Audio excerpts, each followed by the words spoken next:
রমজান মাস শুরু হয়েছে। এই রমজান, তারপরে ঈদ, আর তারপর হজের সিজন শুরু হয়ে যাচ্ছে। এই সময়টা is the most holiest time of the Islamic calendar. এই সংক্রান্ত আমরা এব্রাহামিক মিথোলজি থেকে কিছু গল্প শুনতে থাকি। চলুন, রোজ আমরা ছোট্ট ছোট্ট করে একটু একটু করে জেনে নেব এব্রাহামিক মিথোলজির গল্প। শুধু একটু খেয়াল রাখবো যে আমাদের মনের মধ্যে যেটুকু বায়াসড আছে, সে যে ধর্মেরই মানুষ হই না কেন, আমরা সেই পক্ষপাতিত্বটুকু সরিয়ে রেখে একদম ওপেন মাইন্ড নিয়ে এই গল্পটাকে গল্পের স্পিরিটেই শুনতে থাকবো। আব্রাম বা এব্রাহাম, যার এব্রাহামের নামের মানে হচ্ছে ফাদার অফ দ্য নেশন, জাতির জনক। এই এব্রাহাম, একে দিয়েই এব্রাহামিক রিলিজিয়ানের সূত্রপাত। এব্রাহামিক রিলিজিয়ান কী কী আছে? খ্রিশ্চিয়ানিটি, জুডাইজম অ্যান্ড ইসলাম। অতএব এদের ফোর ফাদার্স বা প্রফেটস সবাই একই, নামগুলো শুধু একটু ভিন্ন। এই এব্রাহামের ছিলেন একজন ওয়াইফ, তার নাম হচ্ছে সেরাই বা সারা। এই সেরার সাথে এব্রাহামের একটি সন্তান হয় আইজ্যাক, এবং এব্রাহামেরই আরেকজন হ্যান্ডমেডেন ছিলেন বা দাসী, যার সাথে একটি সন্তান হয়, তার নাম ইসমাইল। দাসীর সাথে সন্তানটি আগে হয়, অর্থাৎ ইসমাইল আইজ্যাকের থেকে বড়। সেরার অনেক বয়স হয়ে গেছিল, 100 বছর বয়স যখন তার, তখন জন্মায় তার প্রথম ছেলে আইজ্যাক। কিন্তু তার আগেই এব্রাহামের সাথে হেগারের অলরেডি একটি সন্তান হয়ে গেছে, যার নাম ইসমাইল। তাই জন্য ইসমাইল বড় ছেলে। তো ইসমাইলকে দূরে সরিয়ে রাখতে বলে এব্রাহামের স্ত্রী সেরা। যা হয় আর কি, এই ইনসিকিউরিটি কমপ্লেক্স আমার আপনার সবার আছে, রামায়ণ মহাভারতও প্রচুর পাবেন। এই ইনসিকিউরিটি কমপ্লেক্স থেকে সেরার অনুপ্রেরণাতেই কিন্তু এব্রাহাম হেগারের সাথে একটি সন্তান করে, ইসমাইল। কিন্তু পরে সেরার কথাতেই আবার এব্রাহাম হেগারকে নিয়ে এবং ইসমাইলকে নিয়ে রেখে আসে মরুভূমিতে।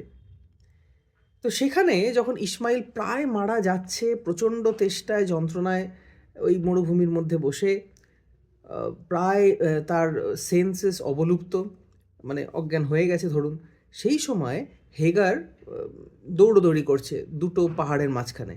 একটি পাহাড়ের নাম সাফা, আর একটি পাহাড়ের নাম মারোয়া। ও একবার সাফার পাহাড়ের মাথায় উঠছে, একবার মারোয়া পাহাড়ের মাথায় উঠছে জলের জন্যে। জল খুঁজছে, সে তো মায়ের মন। কিন্তু যখন সে পাহাড়ের ওপর উঠছে, তখন সে পেছনে ফিরে ওপর থেকে দেখতে পাচ্ছে নিজের ছেলে, সে ওখানে পড়ে রয়েছে অজ্ঞান অবস্থায়, প্রায় অজ্ঞান অবস্থায়। এই যে ছুটোছুটিটা দুটো পাহাড়ের মাঝখানে, এটি 7বার ঘটেছিল। এই 7বার মা যখন মানে আপ্রাণ চেষ্টা করছে জল খুঁজে পাওয়ার জন্যে, তখন গেব্রিয়েল বলে একজন এঞ্জেল আছেন, তিনি এসে রিভিল করেন যে ইসমাইল যেখানে শুয়ে আছে, ঠিক তার তলায় খনন করলেই তুমি জল পেয়ে যাবে। আর হলো তাই। ইসমাইল যেখানে শুয়েছিল তার তলাতেই দ্য মোস্ট রিভার্ড ওয়াটার, জমজম কা পানি, সেইখানেই জমজমের জল খুঁজে পাওয়া যায়। ঠিক যেখানে জমজমের জল পাওয়া যায়, তার পাশেই দ্য হাউস অফ গড, বা যেটাকে বলা হয় the first house of warship, সেইটি দাঁড়িয়েছিল। এই যে হাউস অফ ওয়ারশিপ, এটা প্রথম বানায় অ্যাডাম আর ইভের, বা অ্যাডাম আর হাওয়া, ইভকে আমরা হাওয়া বলি। অ্যাডাম, সেই যে প্রথম দ্য সান অফ গড, সেই অ্যাডাম প্রথম এই বাড়িটি বানায়। এই বাড়িটাই পরে নোয়া, আপনারা যদি মনে করেন যে নোয়াজ আর্ক, এই যে নোয়া যে প্রফেট ছিলেন, যে ওই ডিজাস্ট্রাস একটা ফ্লাড হয়েছিল, এই বন্যায় সব কিছু ভেসে গেছিলো, তারপরে নোয়া এসে আবার এই বাড়িটিকে রিকনস্ট্রাক্ট করেন। এই ঘরটা রিকনস্ট্রাক্ট হয়ে যাওয়ার পর এরমভাবেই এই পড়ে থাকার ফলে এটির অবস্থা খুব শোচনীয় ছিল, মানে এর ভগ্নদশা ছিল।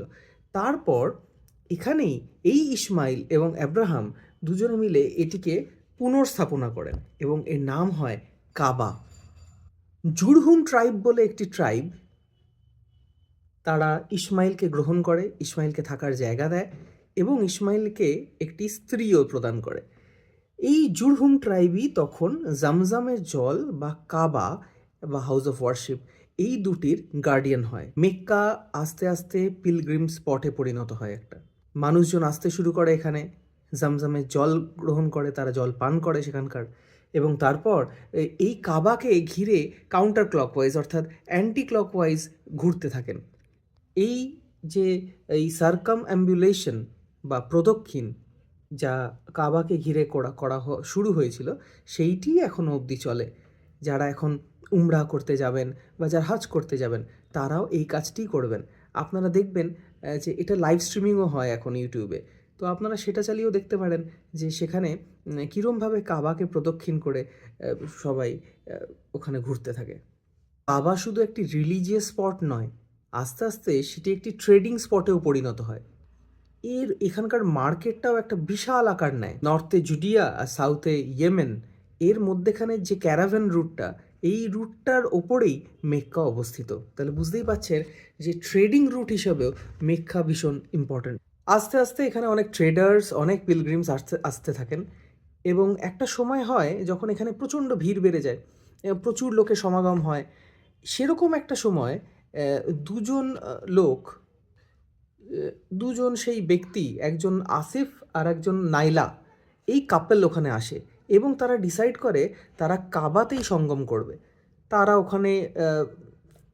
ওখানে কয়টাস করে, এবং তার ফলে it is considered as a mark of disrespect, এবং তারা সেই জায়গাটার যে স্যাংটিটি সেইটিকে নষ্ট করে। তার ফলে তারা পাথরে পরিণত হয়ে যায়, আর সেই পাথর দুটি ওই দুটি পাহাড়ের মাথায়, অর্থাৎ এই যে স্টোন ইমেজেসগুলো সেগুলো কাবা থেকে সরিয়ে এবং তাদের দুজনকে সেপারেট করে আসিফের যে মূর্তি সেইটাকে রাখা হয় সাফার ওপরে, এবং নাইলার যে পাথরের মূর্তি সেটাকে রাখা হয় মারোয়ার ওপরে, as a act of reminder, যাতে পরবর্তীকালে যারা আসবে তারা যাতে ওই দুটির অবস্থা দেখে এই জিনিসটি কোনোদিন রিপিট না হয় সেখানে।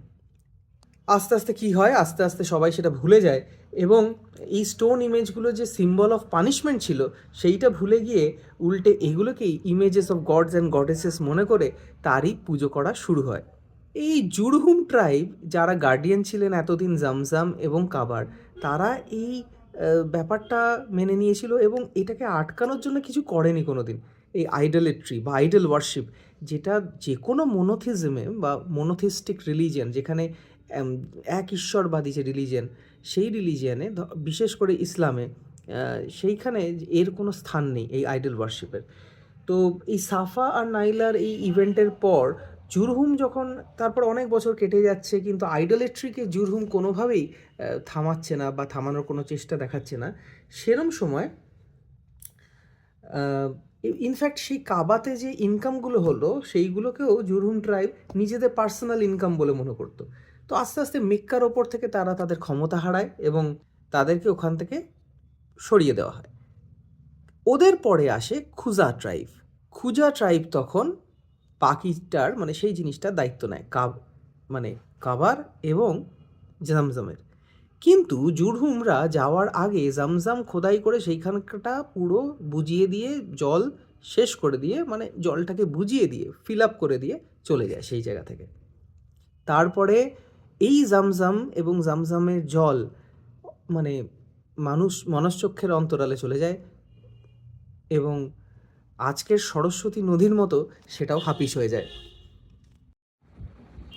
তাই মুসলিমদের এত পবিত্র স্থান মেক্কা, সেই মেক্কার গার্ডিয়ানশিপ কীরকমভাবে হাত বদলাচ্ছে, কীরকমভাবে এক ট্রাইব থেকে আরেক ট্রাইবে তার হাত বদলায়, এবং কিভাবে জামজামের জল যেটা হারিয়ে গেল সেইটা আবার বেশ কিছু বছর পর আবার নতুনভাবে রিডিসকভার হবে। চলুন সেই গল্প আমরা শুনবো আগামী এপিসোডসে।